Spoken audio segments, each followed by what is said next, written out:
আজকে যখন বর কাজে বেরিয়েছিল তখন না আমার ছেলে খুব কান্না করেছিল, তাই দেখো হুড়মুড় করে একদম এমনভাবে আসছে। আর এসেই কিন্তু ছেলের খবর, ছেলে কোথায় গিয়েছে ছেলের মুখ দেখবে।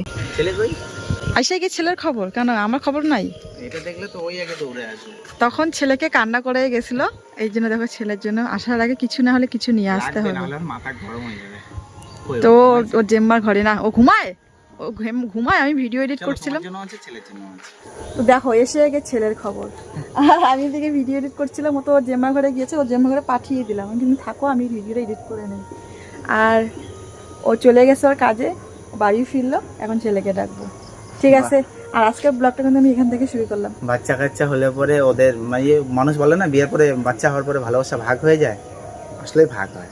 তুমি থাকো ভিতরে, কিন্তু বাচ্চাটা দেখো দৌড়ায় আসবে এখন, আমি দেখাবো এখন কিভাবে আসবে, কি আনন্দ হয়।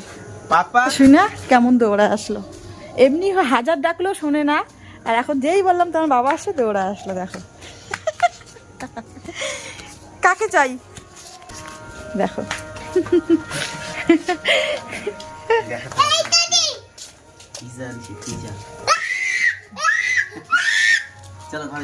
পৃথিবীর সব খুশিকে হার মানায় যখন সন্তানের মুখে হাসি মুখ দেখি। সত্যি যখন ওর বাবা আসে আমার ছেলে যে এত খুশি হয়, বিশেষ করে ওর জন্য যদি কিছু নিয়ে আসেও বেশি খুশি হয়। ছেলেকে খাইয়ে দিয়ে দেখো এদিকে সন্ধ্যা পার হয়ে গিয়েছে। ওর কাছে থাকলে আমার তো এদিকে কোনো কাজই হবে না, সন্ধ্যা একদম পার হয়ে একদম অন্ধকারই হয়ে গেছে। তো জামা কাপড়গুলো এখন তুলছি, আর ওইদিকে তো ছেলে মাথা খেয়ে নিচ্ছে, আগে ওর পেটটা ভরাচ্ছি। ওর খিদা নাই, কিন্তু ওর বাবা কোনো কিছু নিয়ে আসলেও যদি সাথে সাথে না খায় ওর জন্য শান্তি পায় না। আর এখন শীতকাল না, যত সকালে ধুয়ে দিই না কেন একটু না হলে একটু কিনার ভেজা থেকেই যায়। সেই জামা কাপড়গুলো আমাকে রান্নাঘরে দেখো মেলে দিতে হয়, আবার সকালবেলা যদি না শুকায় আবার সকালবেলা মেলে দেই, কিন্তু অর্ধেক ভাগ বেশিরভাগে শুকিয়ে গিয়েছে, কালকে আর দিতে হবে না। এখন ঘুমোতে যাব, খাওয়া দাওয়া করে নিই। এখন দেখো মনে পড়লে জামা কাপড়গুলো ভিজিয়ে রেখে দেই, যেহেতু ওর প্যান্টগুলো বেশিক্ষণ ভিজে থাকলে ভালো পরিষ্কার হয়, এই জন্য দেখো ভিজিয়ে রেখে যাচ্ছি। আর সম্পূর্ণ রান্নাঘরের জিনিসপত্র গুছিয়ে ইন্ডাকশন ওভেনটা ঘরে ঢুকিয়ে রাখলাম। এটা তো আর বাইরে রাখতে পারি না, যেহেতু খোলামেলা রান্নাঘর। আর ঘরে রেখে এখন চুলটা চিরুনি দেবো, মুখে ক্রিম লাগাবো, এটাই কাজ বাকি। সারাদিনে তো পাগলি জুগুলির মতন থাকি, কিন্তু রাত্রেবেলা যদি একটু পরিপাটি হয়ে না ঘুমাই একদমই ভালো লাগে না, কেন জানি। সারাদিনে চুল একদম কি অবস্থা হয়ে যায়, মনে হয় চুল একদম মানে পাখির ভাষা হয়ে গেছে। কিন্তু রাত্রেবেলা একটু সুন্দর করে পরিপাটি করে চুলটা চিরুনি দিব, একটু হালকা মুখে ক্রিম লাগাবো, এরকম করে পরিষ্কার পরিচ্ছন্ন হয়ে না ঘুমালে ঘুমটা শান্তিই হয় না, মনে হয় যে কোথায় যেন কি করিনি। যাই হোক ঘুমোতে যাব, সারাদিনে অনেক পরিশ্রম গেল।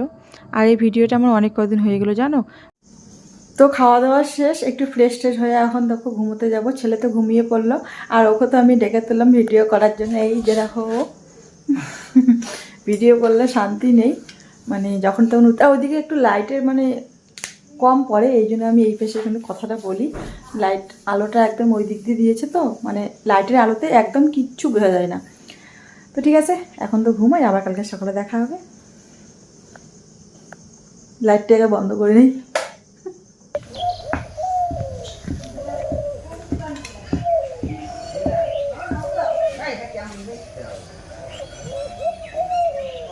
পরের দিন সকালবেলা আবারও শুরু হয়ে গেলো সংসারের কাজবাজ। তো ঘরদোরগুলো ঝাড়াঝাড়ি করে নিয়ে জামা কাপড়গুলো কলে রেখে আসলাম, বাসনপত্রগুলো কলে রেখে দেখো এখন আমি উঠোনটা ঝাড়িয়ে নিচ্ছি।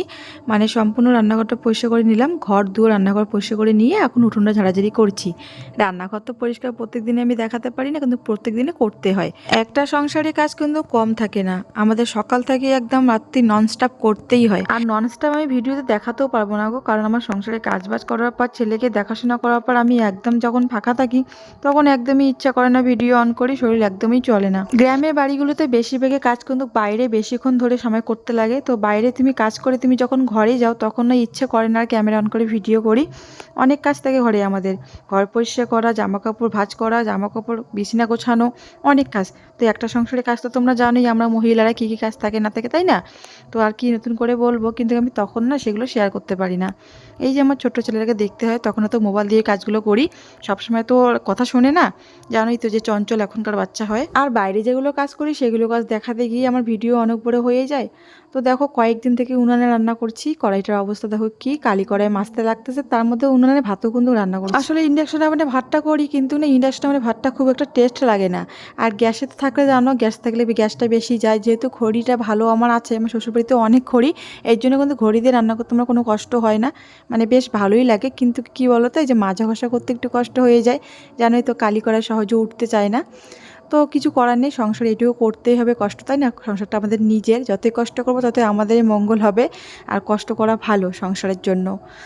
আর এখানে দেখো ছেলের কত বায়না, প্রত্যেকদিন সকালবেলা ব্রাশ করতে গিয়ে মানে নাজেহাল অবস্থা। ও ব্রাশ নিয়ে দাঁড়িয়ে থাকবে, সহজে ব্রাশ করতে চায় না, কথা বলতে বলতে দেখো বাধ্য হয়ে, ও তো ব্রাশ করছে কিন্তু বাধ্য হয়ে দেখো আমি বাসন কিন্তু অর্ধেক রেখে ওকে মুখ ধুয়ে দিলাম।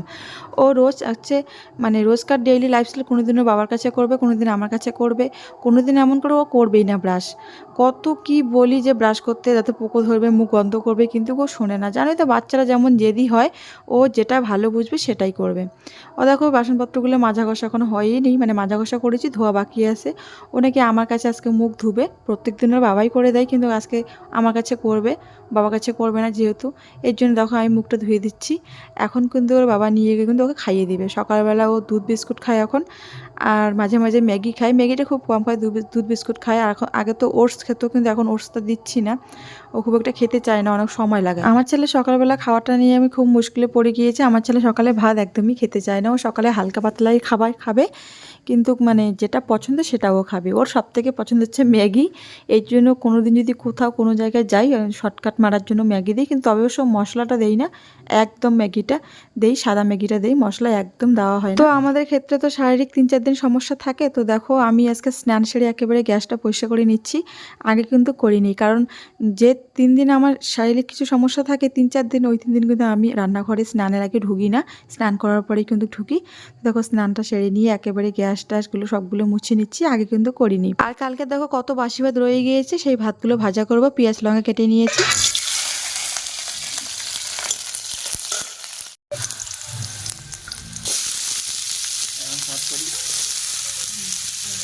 কেন জানি কালকে একটু রাত্রেবেলা বেশি করে চাল দিয়েছি, আজকে সকালবেলা ভাত ভাজা খাবো দেখে, মানে মন চেয়েছে, অনেকদিন থেকে খাই না তো, যে একটু ভাত ভাজা খাবো, এর জন্য কালকে আমি নিজের ইচ্ছাকৃত রান্না করেছিলাম, নিজের ইচ্ছাকৃতভাবে একটু বেশি চাল দিয়েছি আজকে সকালে ভাত ভাজা করে খাওয়ার জন্য। আর সত্যি কথা বলতে আমার বর কিন্তু ভাত ভাজা খেতে ভীষণই পছন্দ করে, একদম ভাতের মতন করে খেয়ে নেয়। মানে আমি তো ভাত ভাজাটা সকালবেলা খাবো, কিন্তু আমার ভাতের একটা মানে অপূর্ণতা থেকেই যায়, কিন্তু আমার বরে কোনো ব্যাপার না। আর আজকের ভাত ভাজাটা সত্যি খুব টেস্ট হয়েছিল। আর এখানে যত বেশি ডিম দেওয়া যাবে, 2-3টে দিলে কিন্তু বেশি ভালো টেস্ট হয়, যেহেতু ডিম দুটোই নিয়ে এসেছে।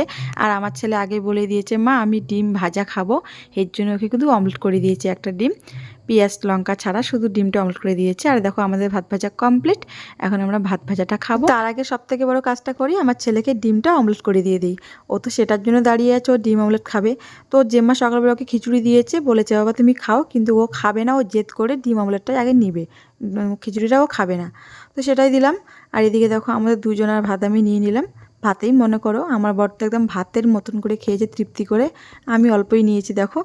তারপরে দেখো খাওয়া দাওয়া করে নিয়ে হঠাৎ করে মানে প্ল্যান হলো যাবো একটু বাড়িতে, ছেলে কয়েকদিন থেকে যেতে চাইছে যে দাদুন বাড়ি যাবে, এর জন্য মানে বিশেষ করে আমার ওখানে বোনের মেয়েটা আছে, তো ওখানে গেলেও খুব আনন্দ পাই, এখানে তো কেউ নেই খেলার সাথে ওর, এর জন্য সবসময় দাদুন বাড়ি করে যেতে চায়।